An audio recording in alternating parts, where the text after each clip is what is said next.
Okay. Yes. Okay. Hi everyone. Welcome to today's P4 master course, and my name is Bruce. Uh, Let me introduce myself first. Um, I'm currently studying here in USW. I'm in my last year of my bachelor degree of accounting finance. I'm from China. I finished my ACCA all the papers back in 2017. That's last year. Um, I finished in June 2017, and I started in November 2015. So I passed P4, I think in March 2017, but not at a very high mark. I think I passed at 55 marks. That's about me. So currently I'm an ACC affiliate member, and I'm going to go through the some general parts of P4, not very detailed. I'm just going to kind of wrap up the whole P4 paper and going to let you guys know some thing you have to be aware of when you're sitting in the on the table to take the paper. So, okay, let's start. First, this one is a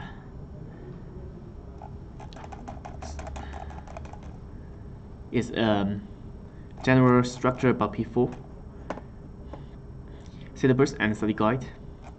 This one is nothing, and let's take a look at this.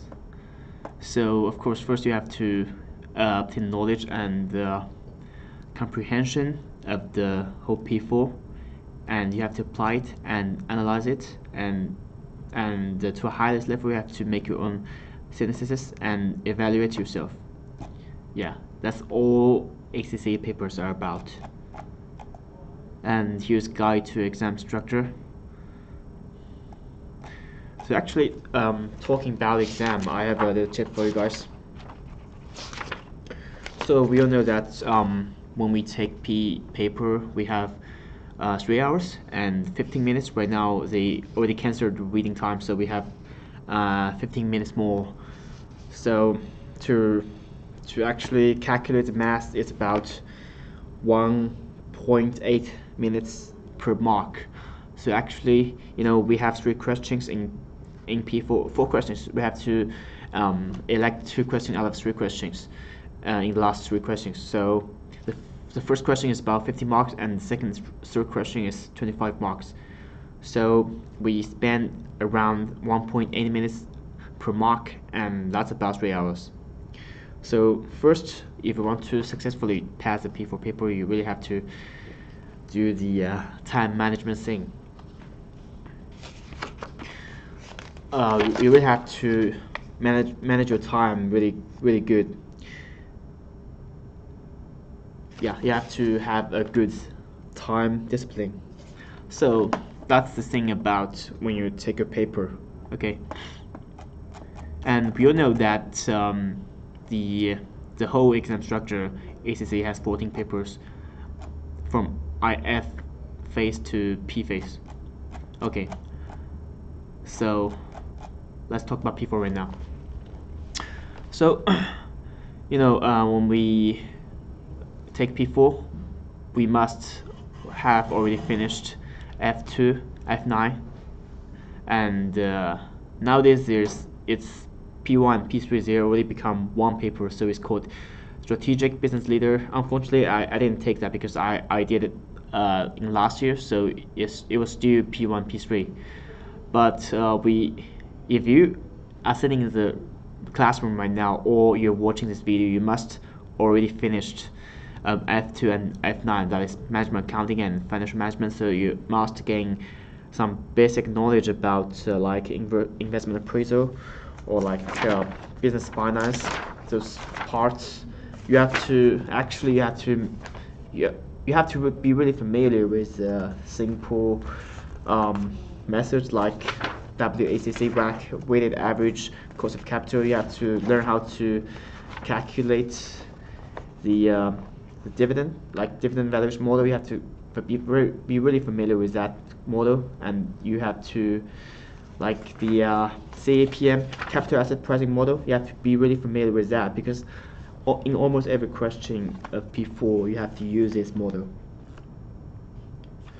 And that's about the syllabus. Now let's look at the main capabilities. And here just a very simple goes through that. And after this slide, we're going to detail about main capabilities. So the first part of P4 is role of senior financial advisor in the multinational organization.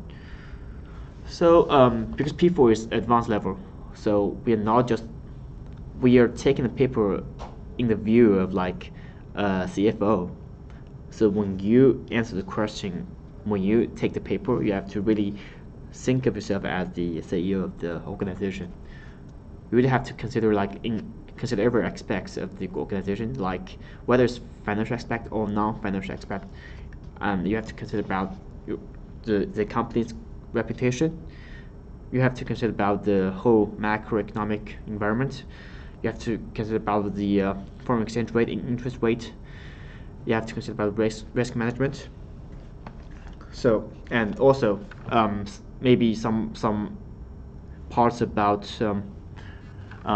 corporate governance.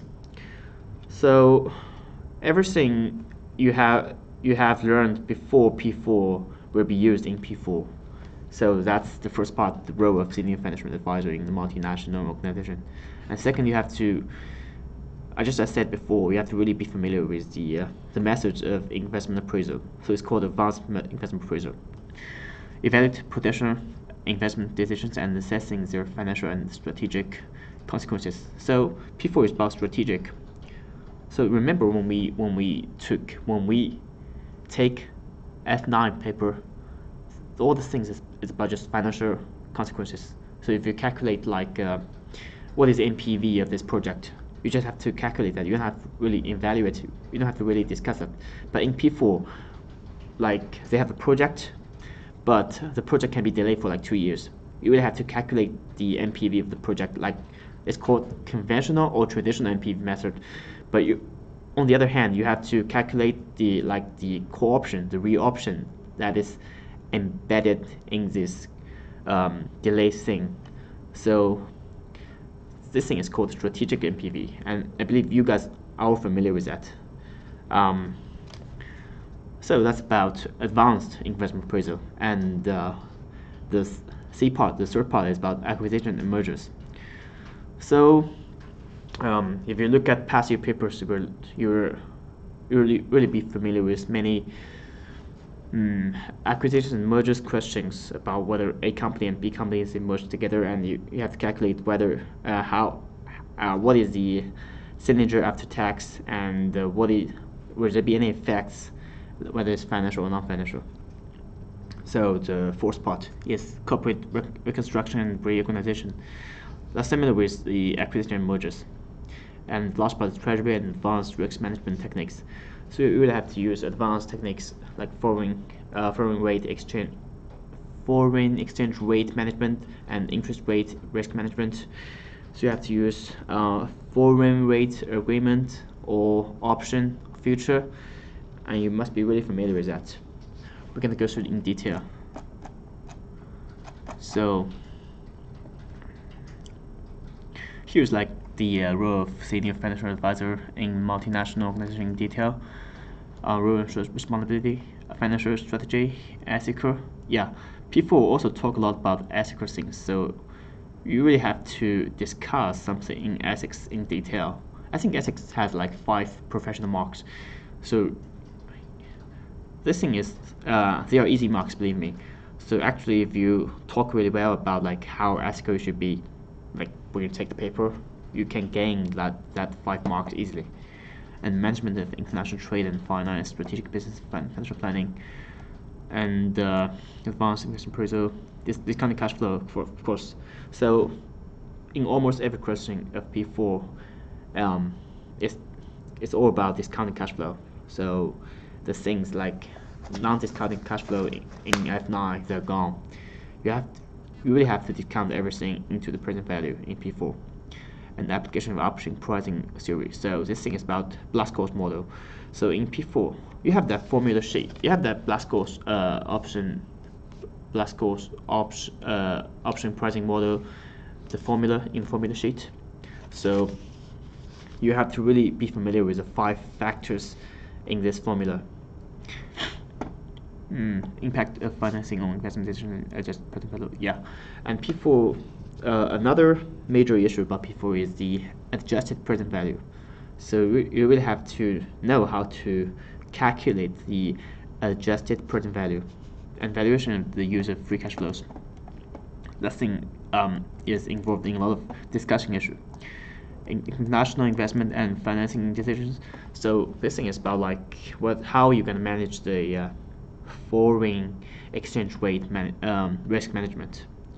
Acquisition and mergers, we already gone through that. Financial reconstruction, business reconstruction, and yeah, and also P4 asks you to be familiar with the financial derivatives to hedge against foreign exchange risk. So here. Here's about the 3 sections. I believe you guys are all familiar with that. Section A is 50 marks, as I already said, and section B and section C are 25 marks each.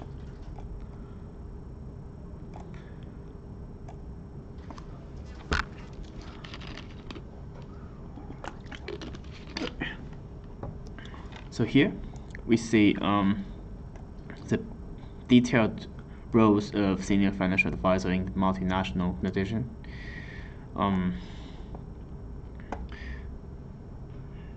Yeah, this thing is about all the stuff here, like investment appraisal, risk management, and I believe that's all about this PDF. Yeah, let's go to see. So here I'm going to talk about the detailed syllabus about P4. We already know that. Section we have a 50-mark question, and section B and section 3 we have 2 25-mark questions. We can see here the past exam performance is very low, between 33% and 39%. So it's really low, but I think I already looked at the statistics. I think but this March of 2018, the pass rate is unprecedentedly high. It's about 41%. So actually, it's not that hard if you actually do what you can do. It's like you actually calculate correctly, and you answer not really well, but you answer like you write down everything you have thought about. You can really easily pass P4 paper. So another thing is that you have to look at the technical articles. You can find that on EC website, technical articles. Okay. Yeah. So you have to carefully read every technical article on the ACC website. So I can tell a story about myself. When I took the P4 paper last year, March, I didn't actually read through every technical article on the website. There was one technical article there, and it was still there, and it's still there. This article is about reverse takeover. Please read that. And I didn't read that because I thought that it cannot be examined during the paper, but actually it was examined, and it was the first question, 50 marks. So that question I answered really bad. I actually, if I had read that article, I can tell you that I could gain like 40 marks out of 50 marks in the first question. But since I didn't read that paper, I didn't read that article, I think I did pretty bad in the question. But anyway, I still passed P4, but in a very low mark. I already told you, I think 55. So I think if I have read that technical article, I can reach like 70% out of 100%. So anyway, to sum up, technical articles are really crucial for getting the marks when you're setting the paper. Okay. So here's some good practice.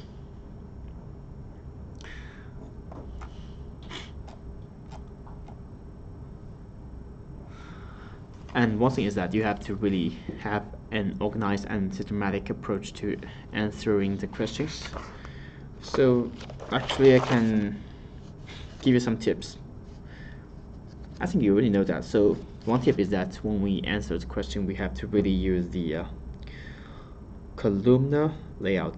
That means like you have to write things, you have to calculate everything like in this formula, like one line and another line above under that and another line under that. That's how you answer questions. This is called an organized and systematic approach. So if you do this in this approach, for example, if you answer a foreign exchange rate risk management question, you have to calculate like 16 steps, but actually you are wrong. That means you calculate incorrectly in the fourth step, and under the fourth step, that means like from the fourth step to the 16th step, you are all wrong. I mean, you get your results are wrong, but you won't lose all the marks. You still can get like the it's called the process mark or say the step mark. That means because you have a very systematic layout, so the examiner will really give you marks based on that. So that's the little tricky part, that's a little tip, how you get high marks, how you pass P4. And second one is answering all the subparts of the question fully. Read and understand the question. Read is very important. If you are really in a rush, if you're really in a hurry because you're running out of time, because we are all running out of time, because P4 is like a large project, nobody can actually finish it in time.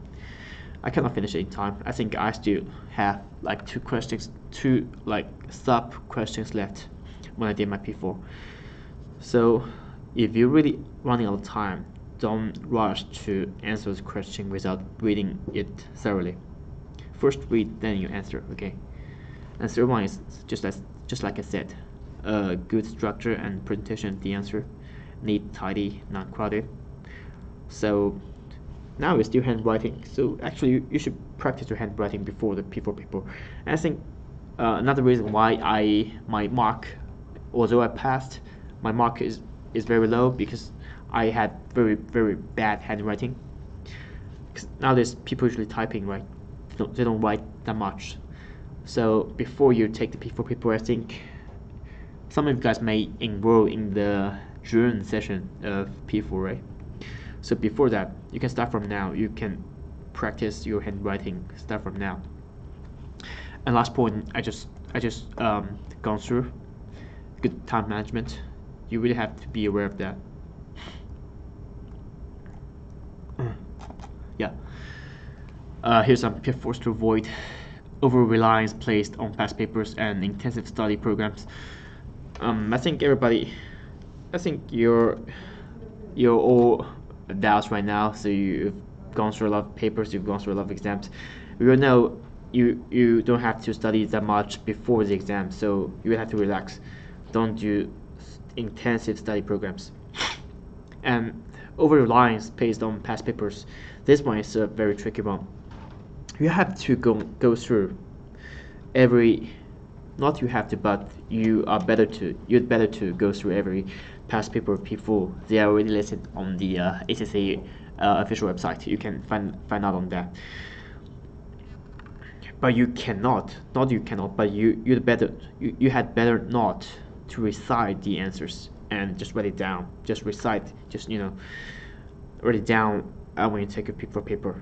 So the thing you have to do is to look through every past paper, and you can answer it yourself in the first time, and then just review the answer you just answered with the standard answer that the examiner gave to you. You can compare them, and you can see like which part you did not very well and which part you did very well.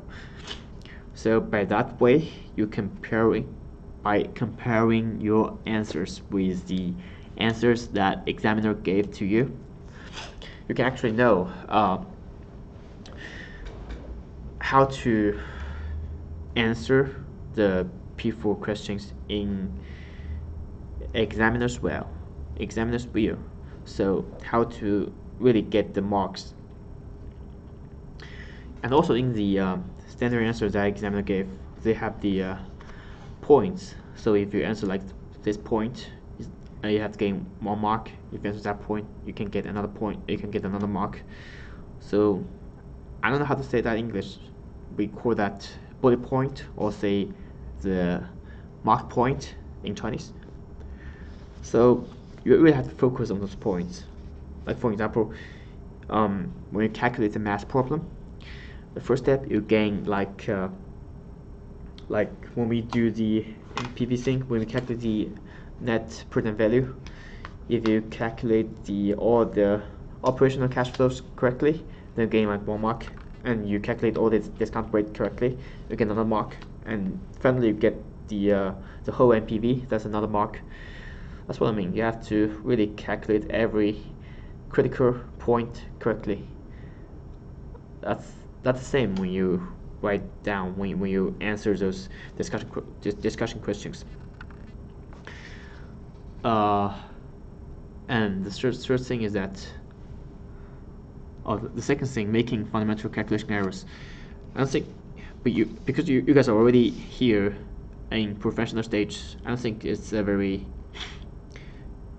good error you can make, because normally fundamental students make those errors, but you're now already a professional student, so avoid those errors. Okay, calculation errors.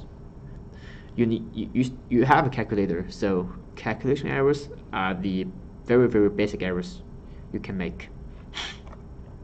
The third thing is not understanding the context of the question, not answering the question asked or relating to the scenario. This one's tricky because usually in a question the examiner will ask you to whether discuss or evaluate or like demonstrate the issue. It's like if you use, it's like in a risk management question, they say they list 3 instruments like foreign rate agreement, future, or option, and you calculate all the results.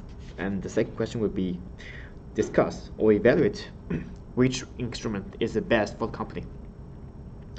So by saying discuss or evaluate, the examiner actually wants you to list all the advantages and disadvantages of each instrument, and you list them and you compare them, and you actually find out which is the best.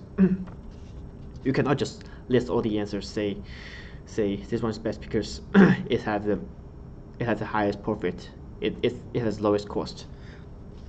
That's not right. You have to discuss it in the good aspects and bad aspects. You have to consider about every aspect. Just like we said before, you're now, when you're taking the paper, you're now the CFO of the company, so you actually have to think about what effects in my brain except the financial aspects. Maybe if you use the option instrument, it might be too risky for the company because the company is not that big. It doesn't have that much cash balance. That's one thing you should consider about. So not carrying forward the knowledge of F9 and other agency exams. Just like I said, P4 is very professional. So actually it combines a lot of knowledge, whether in F9 or in F7 or in F2 or even in F1, P1. So it actually is the knowledge you learned before in the past papers they're all reflected in the P4 paper. So you will have to carry forward the knowledge. Unclear structure and poor presentation. I think that's about English. I'm from China, so English is my second language, and I can still present and in a very good, clear structure, I think. Otherwise, I would not pass the P4 paper. So I think most of you guys, your English is your first language, so you should be better English. You should be better in the structure and presentation thing than me, right? So that's not a problem for you.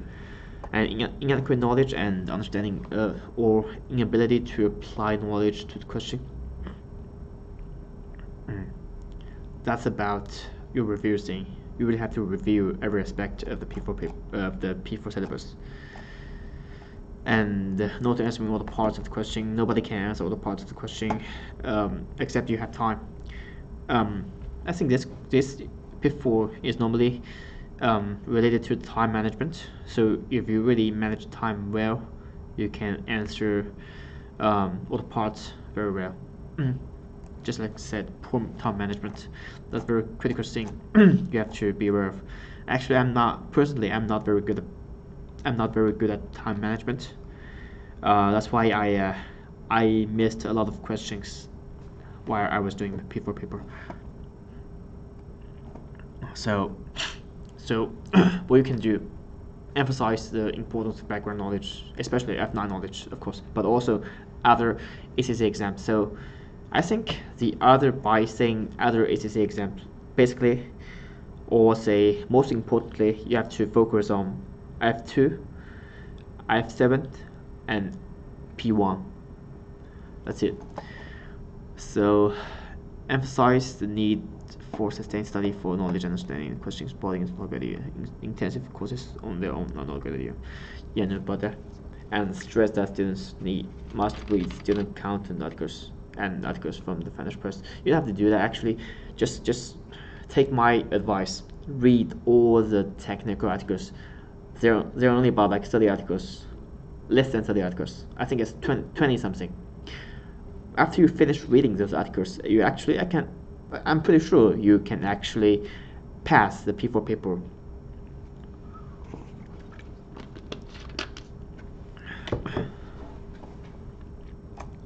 And yeah, use pass exam questions effectively.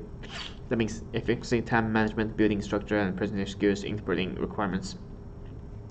So that's what I want you to do when you download the passive papers and actually do the passive papers yourself.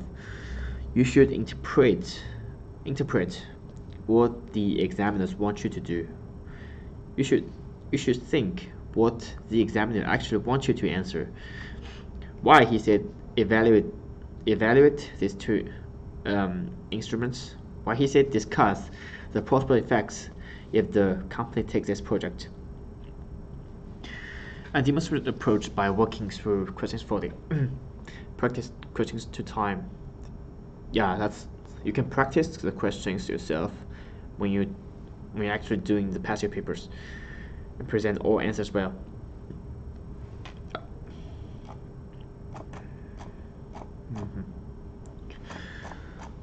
Really goes through that. It's from September 2018. It's not related. Yeah, we already finished this one. Let's look at this one. Is a bit tricky. Let's look at examiner's report of the March 2018 paper. I personally I didn't do the paper, but I went through the examiner's report. There are some parts actually we can learn from.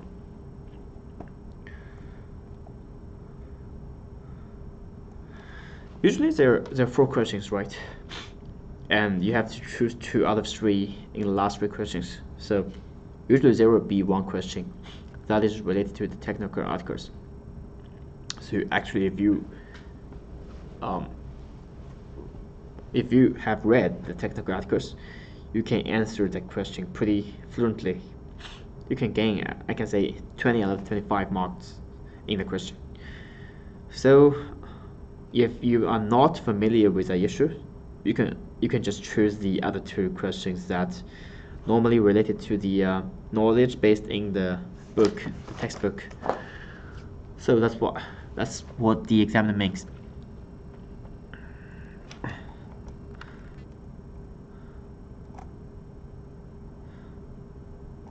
So what the examiner is trying to say is the same as we just gone through.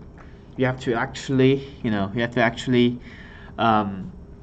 use the knowledge and skills you had before. I mean, you learned during the past exams and past papers, past modules. You have to use those knowledge and skills to in this P4 paper.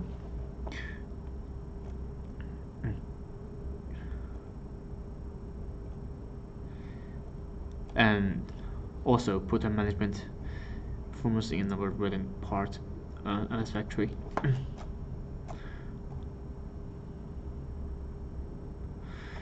So here's one thing. Let's see the bullet point here. The third one. When answering written parts, some candidates did a little more than copy out details in the scenario. Marks are awarded for providing insights about information. Failing to add anything to scenario detail meant that sometimes candidates wrote a lot down but did not score well.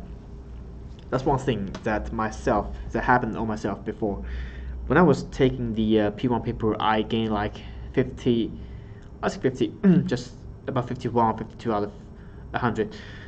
I passed it, but I was very close. The main reason I think it's because it's this one. Many candidates when they attend the exam, they don't know what to say because basically they're not they didn't go through the textbook really well, and they didn't do many past papers. So actually what they can do is just copy the details that based in the scenario.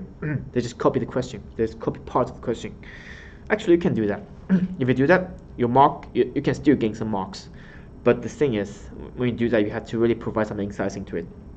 Here's a tip. Like when you copy some parts from the question, you can translate that into a different presentation. You know what I mean? It's like if in the question the examiner says like this company, how am I gonna put this? If the examiner says that this company is doing very well in the in risk management, maybe we can put it in another way when you write down the answer. You can say this company used what kind of instruments to demonstrate that it has a good ability in risk management. That's what you have to do. You have to provide detailed answers. You have to provide some insights about the question, about the information.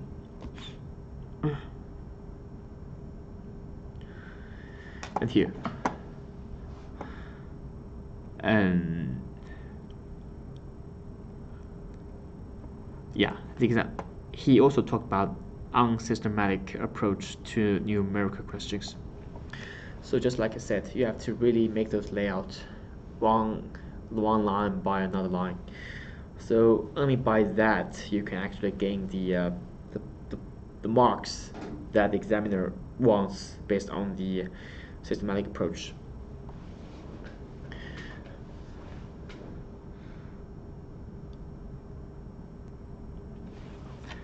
And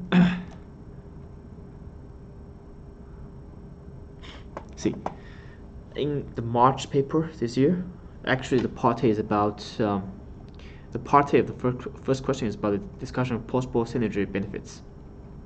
So we can see that some candidates, they did little more than just repeat the director's views. So by saying that, the examiner means some candidates, they just copy the details, copy the information from the question and write them down again, unquoted, in their own answers.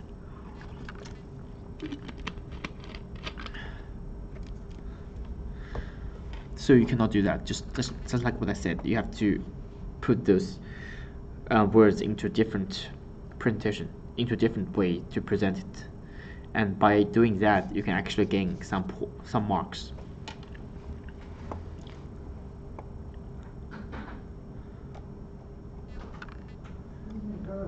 Let's see here.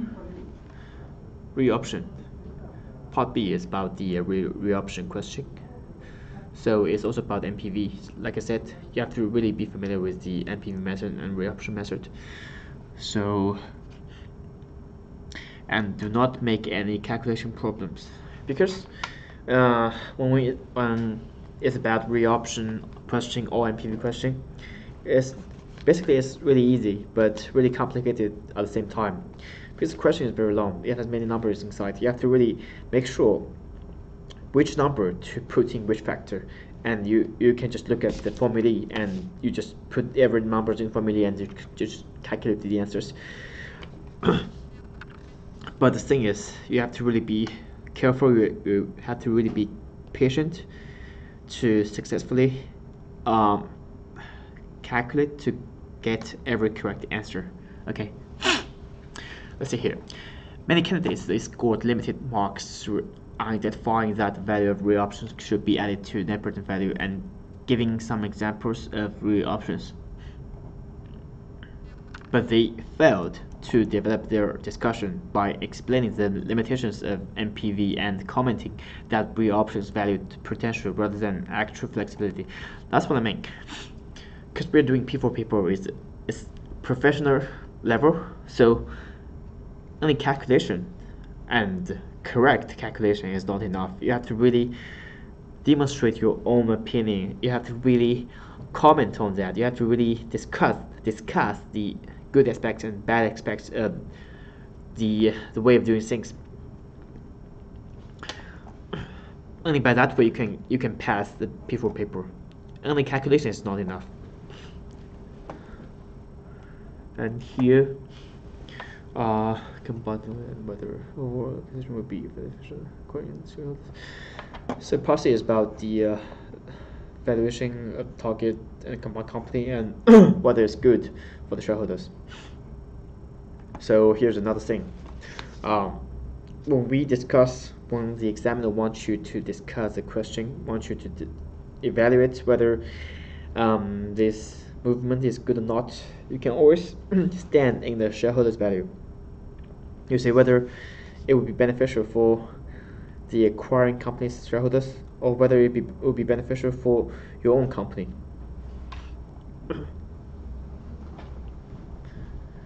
And part C, and the first part of part C is about free cash flows. Second part is about is also about free cash flows.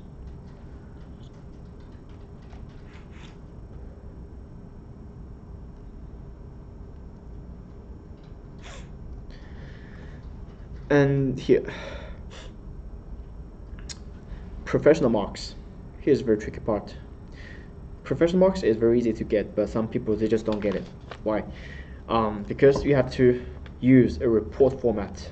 Okay, normally, almost in every P paper, whether it's P1, P2, P3, P4, P5, P6, there's one question that the examiner wants you to do a report.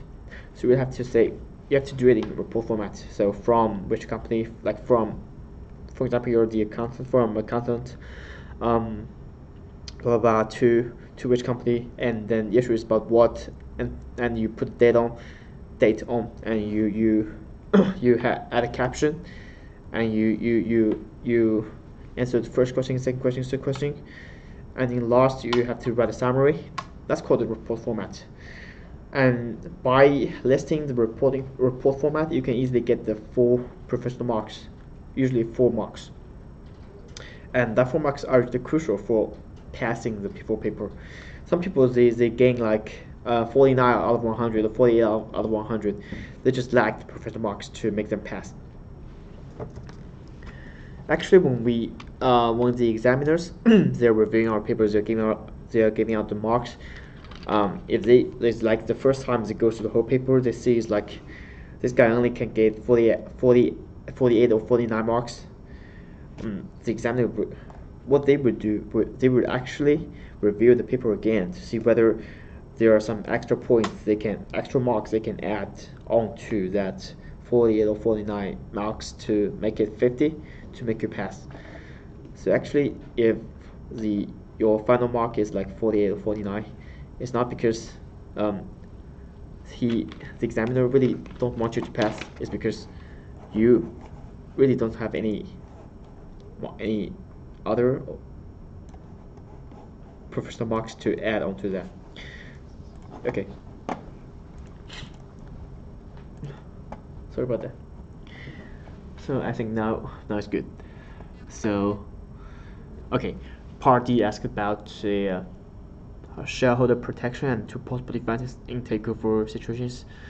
So, yeah, another really important thing in hearing people is that you have to be really familiar. Actually, you just recite every defense strategy when a company is about to be taken over by another company.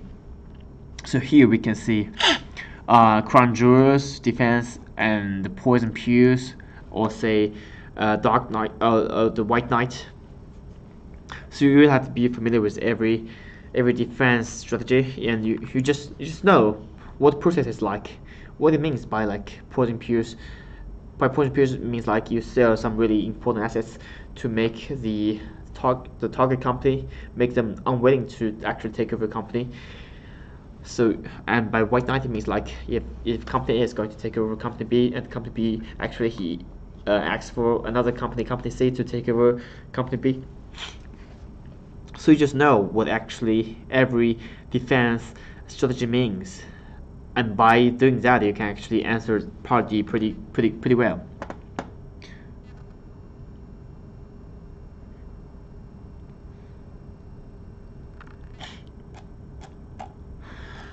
And here's question 2. APV, just like I said, you have to really be familiar with adjusted present value. And also here's some easy parts, easy mark about alternative form of loan finance. You just calculate like say internal rate of return, or say the important features of convertible loan finance. You just remember that and you recite that down, but you have to actually organize your answers related to the relating to the question, relating to the details in question. So here's here's one thing that I would do when I was doing my P papers. So when you recite your answers, normally there's no title, right? It's like if you have a convertible loan notes, it's gonna be very cheap. Then it's gonna be very very easy to convert into shares for the shareholders. It's like sorry. So for example, convertible loan notes, if you're the loan note holders, so it's gonna be attractive to you because you can convert the loan notes to shares. If actually the market value of the loan notes will be lower, and you can actually hold the loan notes when expired, when the market value is actually pretty high. So when putting that into an answer in the exam, you can actually put the company name, use the company name to replace the shareholders. You know what I mean? So if you actually relate to the question and you put the details like the names, the company names, you put that into your own answers, it will actually gain extra marks. Okay. So here is another very important point. You have to examine the term from the shareholder's point of viewpoint, or say.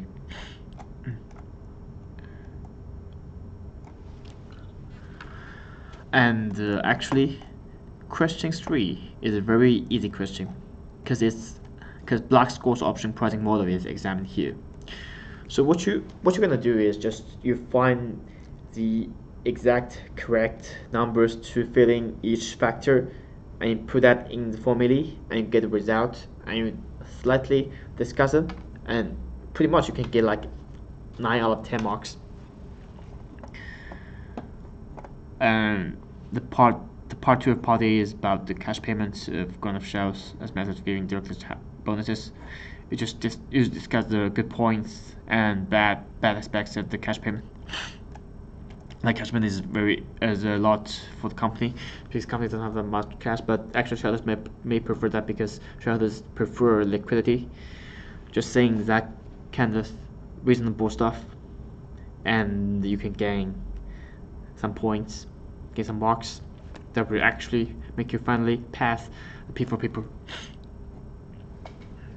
Debtor hedging. Actually, I'm not quite familiar with debtor hedging, so what I would do if I encounter a question that I'm not familiar with, I just skip it because you still have another question to attend, so you don't have to actually work on the question sequence. You know what I mean? So it's called the order. It's called the order of attack. So you cannot just answer in the question order, but you have to answer from the easy to hard order. So you get the easy marks first, and you get the hard marks. And another thing is you have to stay within the time allocation. So if you're just like me, you're not familiar with debtor hedging arrangement, and you actually, when you're sitting in the exam, when you're doing the paper, you encounter that question, you just skip that, you just ignore it. You just do the next question, because this question is about, like, I don't know, A marks. Losing A mark is nothing comparing to like losing the whole next question. You know what I mean? And definition of gamma. Yeah, that's another thing I'm not quite familiar with. So basically, P4, you just have to be familiar with the big issues like investment appraisal, risk management, and how it's gonna be, how this thing is gonna affect the whole company, affect the shareholders, affect the board of directors, and some sources of finance. You talk about the drawbacks and advantages, and you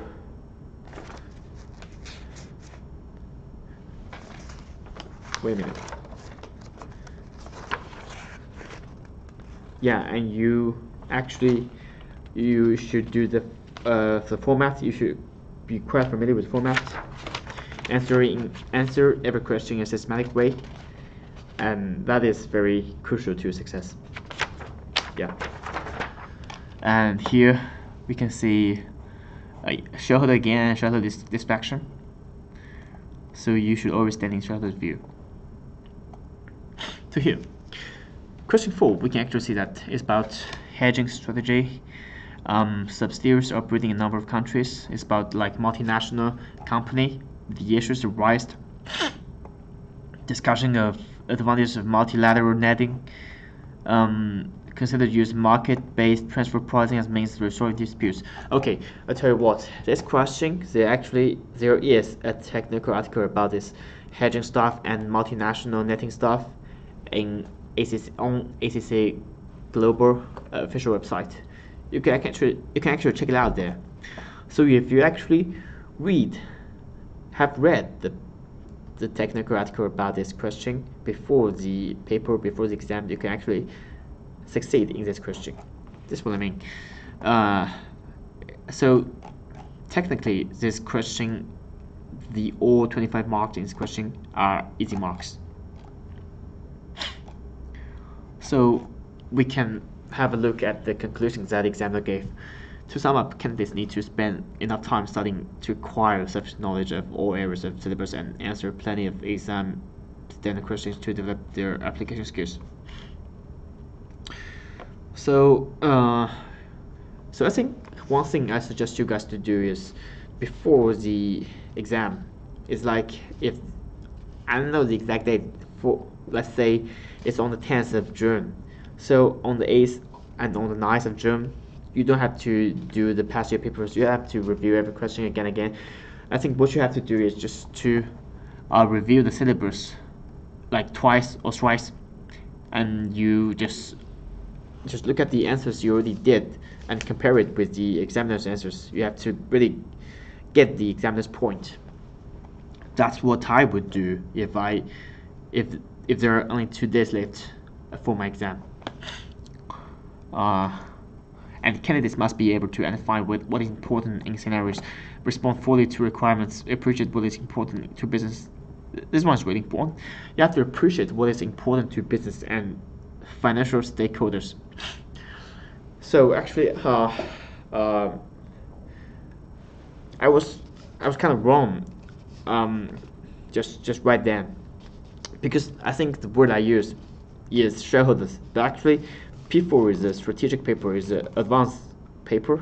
So we are in the professional level right now.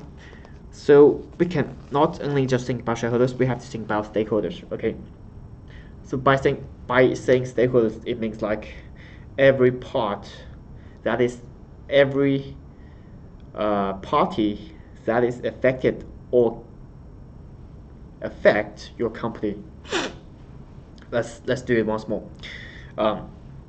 Stakeholders actually means every party that is affected or can affect by your company. Okay, so shareholders, of course, there are stakeholders, and like workers, of course, customers, suppliers, and even law firms, and even the government, even random people they work into a company. They are all stakeholders. Okay, so actually, when you answer the questions, some questions in P4 you have to really consider about every aspect. Sometimes you have to consider about whether the supplier is willing to accept your proposal, like to maybe make a bonus issue, make a rights issue, or maybe take a project, and whether your customers they are willing to do that, they would be happy about that, and whether the government will intervene in that. And let's see what the examiner said in last sentence, and produce answers that are well presented. See, well presented, that means in the exact right format and well structured, in very good structure, in both written and numerical elements. Written and numerical elements. Okay, so when you write your answers down, when you do this like discussive questions, you really have to make the bullet points like 1, 2, 3, 4, 5. That makes marks available, like that makes the examiner easy to mark your paper. Okay, you cannot just write a whole paragraph about everything inside. It's very difficult for the examiner to mark your paper if I am the examiner. For example, if you are an examiner, you prefer and I prefer the well structured answers, like with those bullet points, with those different paragraphs about different things, like 1 point in 1 paragraph. And I don't like those answers. They kind of like collaborate everything in 1 whole paragraph. And examiners, they are human beings. They can make mistakes. They cannot be 100% sure. They cannot be 100% accurate about giving your marks. So if you actually write your answers in a messy way, you write your answers in an unstructured way, maybe you can gain like 20 out of 25 points, but the examiner is gonna give you like 18 points, 18 marks. Maybe that 18 marks, the missing two marks, they're crucial for the final 50 marks that makes you pass. For example, you end up being 40 marks, but actually if you have that 2 marks, you eventually pass the P4 paper. And numerical elements, I already talked about like twice. That means you have to write the elements like in 1 line after another line after another line in those well structured layout. Okay, so that's about the March 2018 examiner's report. Okay, so here let's take a look at the this thing. It's about the advanced financial management from September 8, 2017 to June 2018. it's kind of study guide. I think we already have we already there's we already had one of the lecture, so I think we can take a break right now, and I think I'll be back really quick.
Cool. Okay. I'm back, and you guys have a good break. Let's get back to the study guide. Okay. So I know you guys are going to take the paper like in June, but the study guide is still pretty useful for you guys. To wrap up, let's see here.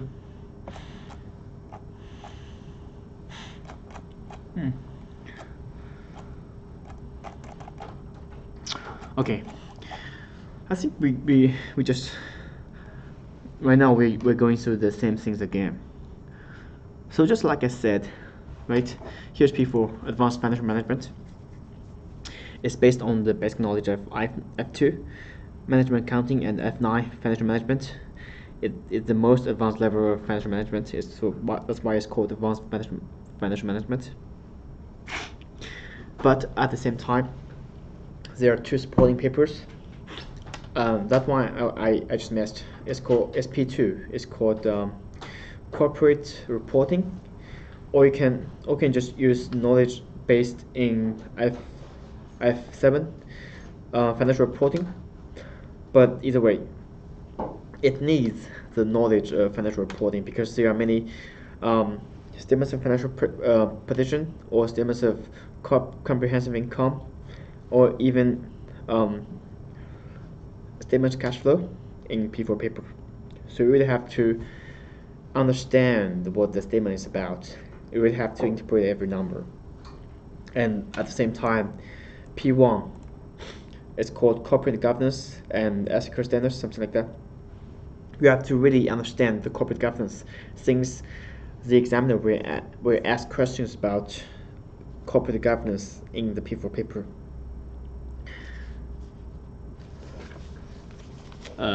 Yeah, that's about it.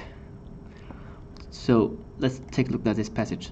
To apply relevant knowledge, skills, and exercise professional judgment as expected of a senior manager. Okay, let's focus on this part. Senior financial executive or advisor. Okay, so you really have to look yourself. You really have to think of yourself as the CEO of the company. You are taking or recommending decisions relating to the financial management of organization in private and public sectors. So not only in private sector, but also in public sectors.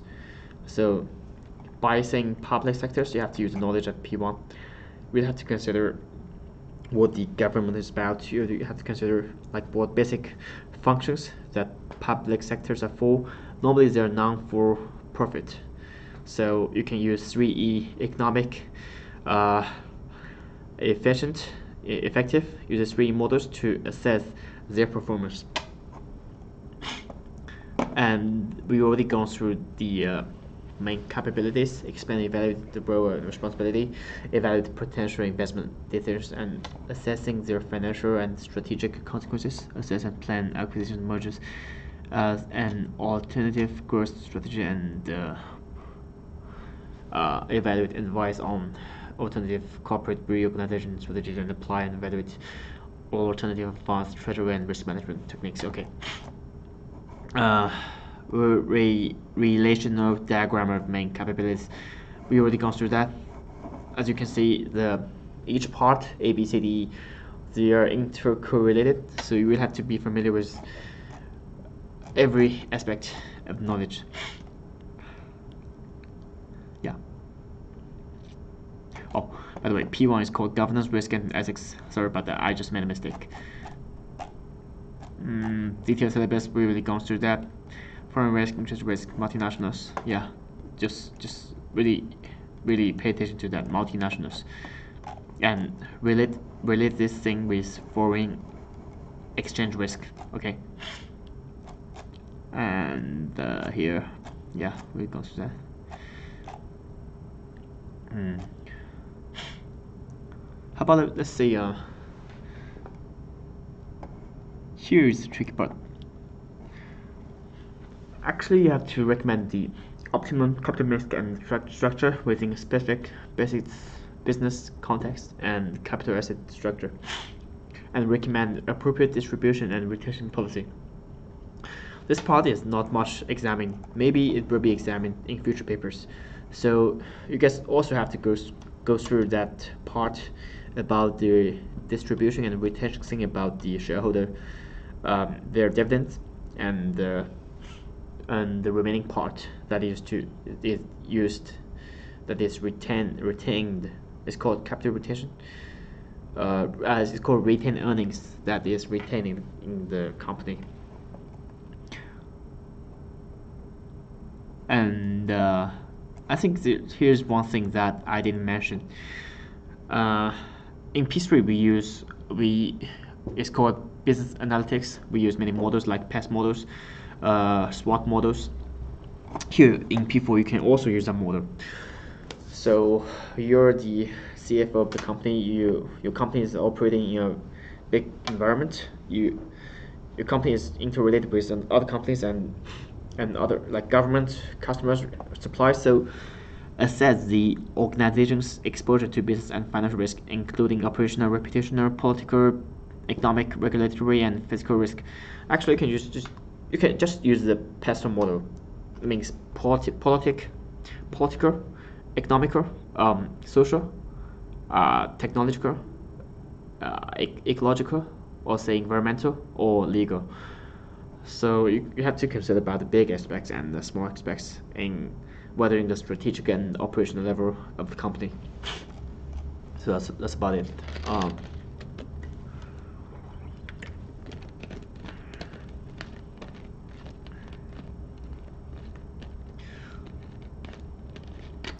Here's another thing: agency issues in the central coordination of overseas operations and balancing of local financial autonomy with effective central control.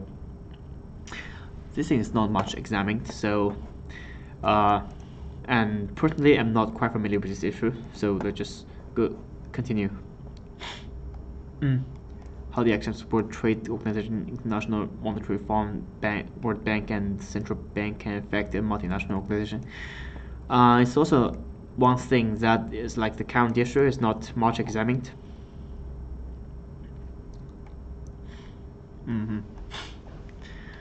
And here, part B.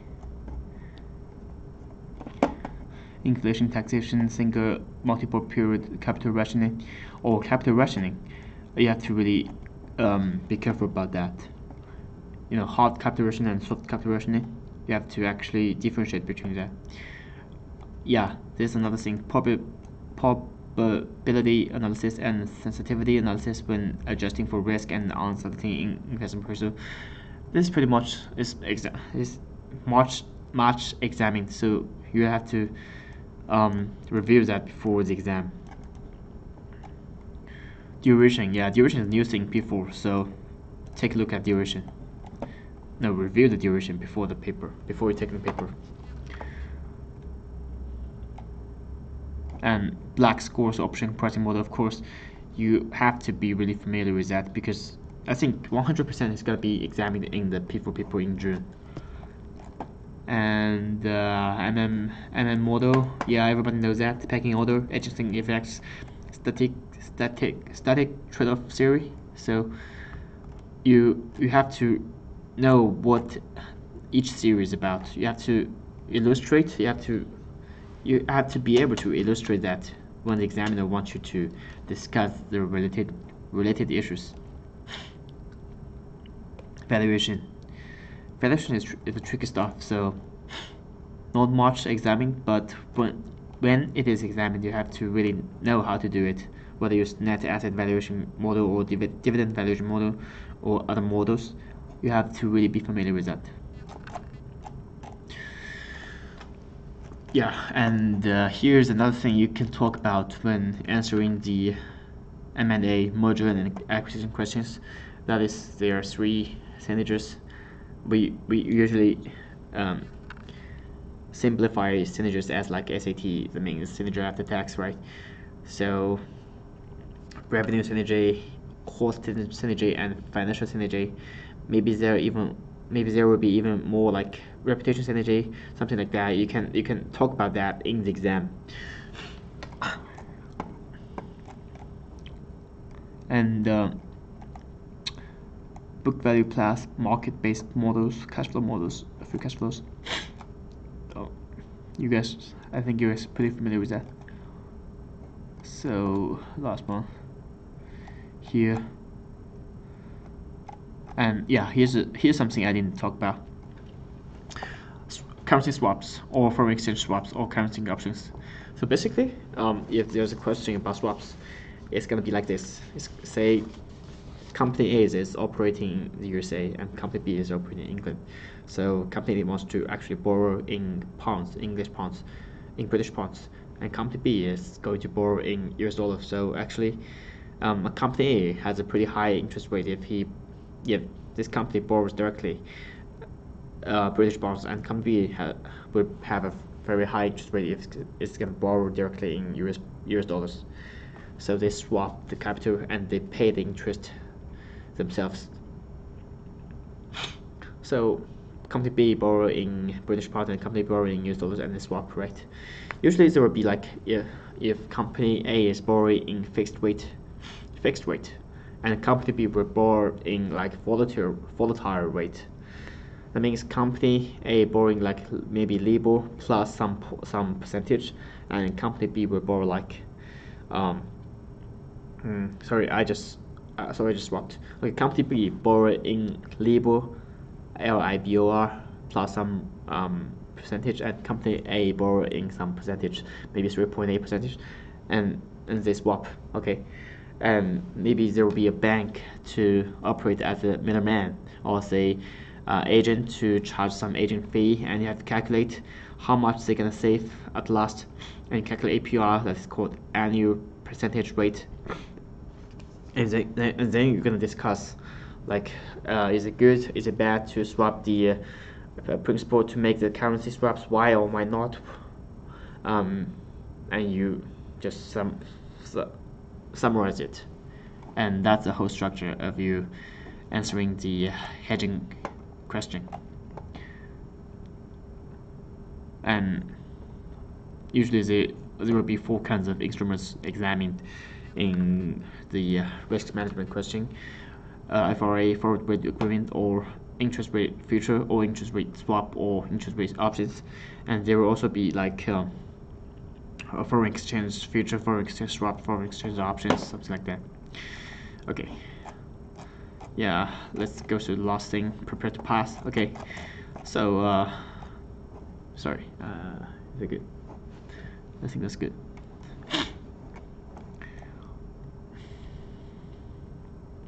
Here just like simple tips. I'm going to go through this really quick. So I think you guys are all familiar with that because you're all adults and you've been through many exams and papers. You know what to do. First, your checklist. You have to enter for exam, buy and prove content provided, study test and question and answer bank, draw up your study plan, go get to know your exam. Everybody knows that. Okay, getting started. It's about getting started. And you know what? Actually, I don't know which provider, like which ACCA education provider you're enrolled in right now, but there are some free sources just right on the ACCA Global official website. And just like I said, technical articles is very important, and past year papers, they're all free on the website. Just download anytime, go check it out. Second one is I just said past year papers. Third one, examiner's report is also, they're also very important.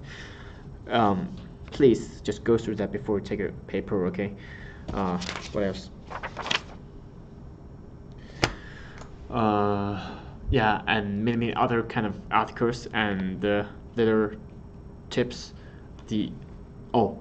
Another thing is there is a ACC community just on the ACC Global official website. Check it out. It's pretty useful to find out students around you and maybe have a talk with them, to actually you can sit down to discuss how you're gonna prepare for your paper, how he's gonna or she's gonna prepare her or his paper.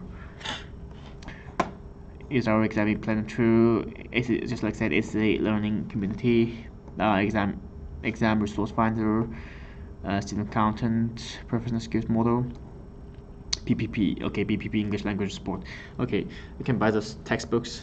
I think there are 2 big ones. One is BPP and one is Kaplan. So you can buy them if you want to do the test a little bit more, because they provide papers not only based on past year papers. They only provide those mock exams. You can try. It's called approved content provider. Okay, so just make your own study plan, like draw up a schedule, like what you're gonna do on Monday, you what you're gonna Tuesday, Wednesday, and what you're gonna do on week 1, week 2, week 3. You actually put them into these little sections. I think this thing is about study management, or say time management before the paper. It actually is pretty resilient. It just depends on you, depends on people. Like me, I didn't actually do those kind of things. I just, I just know I have to finish like 3 things before the paper. I have to finish the reviewing the textbook. The second thing, I have to do all the passing papers. So the third thing, I have to read the technical articles, and that's what I do. The 3 things that before my exam. And here's tip for success: be realistic and consider what you're going to be best able to study. Maybe you're early person. You get up every morning, so you can try to set up a target that you get up at 6 o'clock in the morning and you study for like 6 hours for a paper.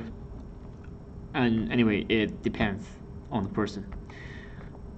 Plan, yeah, you have to prepare a plan, stick to it, consider building actual study period after chapters, take a 5 to 10 minute break. Yeah, everybody knows that. Use plan, students who use ACCA learning support password. So I think it's just an advertisement of ACCA Global. Anyway, let's go to that really quick. Okay, here's something a little bit important. Review syllabus and study guide. Okay, this is something I would definitely do before my paper, before me taking my paper. Okay, just review the syllabus and study guide again, like just one night before you're going to take a paper. And scan most recent past exam for P4, and believe me, the most recent past year papers, the questions in them, they're not going to be examined again like in the next 1 or next 2 papers, but there are some relevance. You can check it out. You can see because the examiner would be the same person, you can see what his style, what he likes to examine you, what he likes to get, what kind of knowledge he wants to get out of you. And so review the examining team's guidance. Okay, so that's technical articles I'm talking about. Same team's guidance. Okay, examiner's report, just like I said, examining technique articles for people. Yeah, that's another thing. Examining technique articles for people. Some of them are written by the teachers, like me. Some of them written by tutors. Some of them are actually written by some examiners. So they are pretty crucial for your success. Familiarize yourself with the formula sheet. That's very, very, very, very important. Just like BSOP, Black Gauss Option Pricing Model, you have to really familiar with that. That means you have to really go through the formula sheet 100 times, maybe as many times as you can. So here's like what you can I said about P4 past remarks. You know about that at more advanced level, because the problem issues I already talked about that like twice, I think, just in the last 2 hours. You have to make conversion pretty much pushing your checklist book through this control sheet with speaking designed to you, give a structured approach to you to your learning phase to ensure you gain knowledge and know how to apply. Okay, and here here's Becker BPP Kaplan. Okay, so you can buy if you want to, you can buy those text exercise books published by those 3 publishers to have more exercise if you want. And read through the introduction to the chapter. You have to read and understood each other's content, noted any additional and understood examples, quiz test, and question. Okay, so that's all. Jesus, that's all about advertisements. I'm not going to go through that. Revision phase. Okay, here's one thing. revisit your errors you struggled with and during the learning phase, because we're now in the revision phase, right? I think everybody who's sitting here right now in the classroom, or you're watching this video in front of the camera, in front of your computer, you already done with the learning phase. You're now in the revision phase. You already gone through the text paper at least once before, right? So now you have to revisit errors you struggled with during the learning phase, and you have to ensure you're very confident with knowledge needed to pass the exam, okay? Our confidence is one thing that is crucial for your pass of paper. Because if you're not confident enough, yeah, you when you take the paper, believe me, you will like be very, your hands will shake, and you're definitely not gonna finish the paper in time. You're gonna miss a lot of points. You're gonna lose a lot of marks because of that. So eventually you're gonna fail the test. You fail the paper, if you're not confident enough, believe me. And finally, make sure you are able to apply knowledge to questions. Okay, everyone knows that. Approved content provider. So also about no. Yeah, we already talked about that. Yeah, professional marks, how to earn that. I already talked about that. So okay, please earn the professional marks, because it's really crucial for you to pass the P4 paper. Okay, and another thing, the volume of information is very large compared to F paper, so you will have to read quickly and grasp the essential, the important information, and get rid of the unimportant information in the P4 paper. Okay. And also you have to read it carefully. Read fast doesn't mean that you don't have to read it carefully.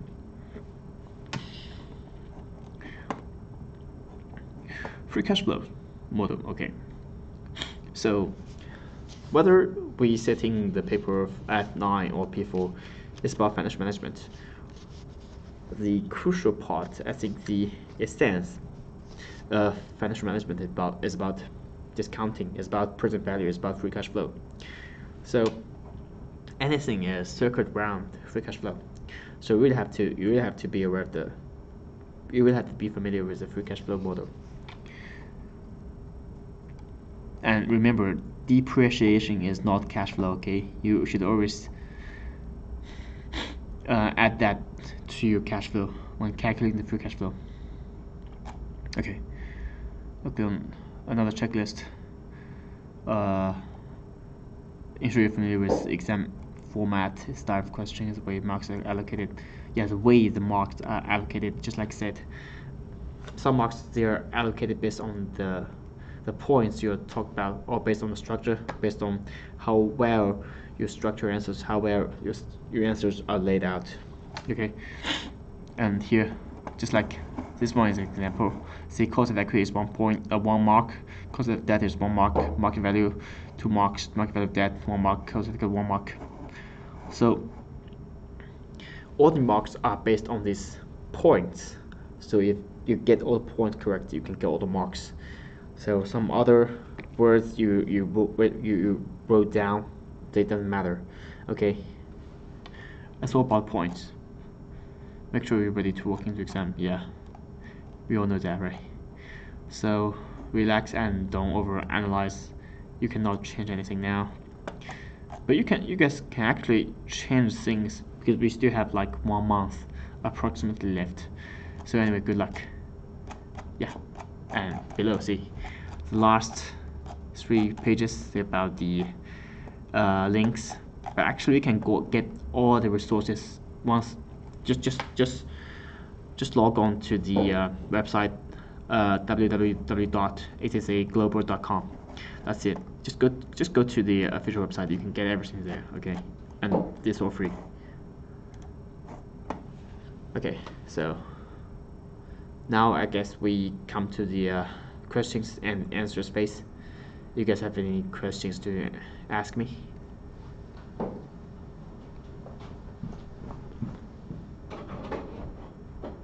Or no?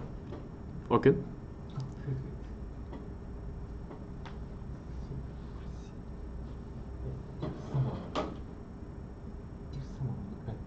Okay, okay, sure. Yeah.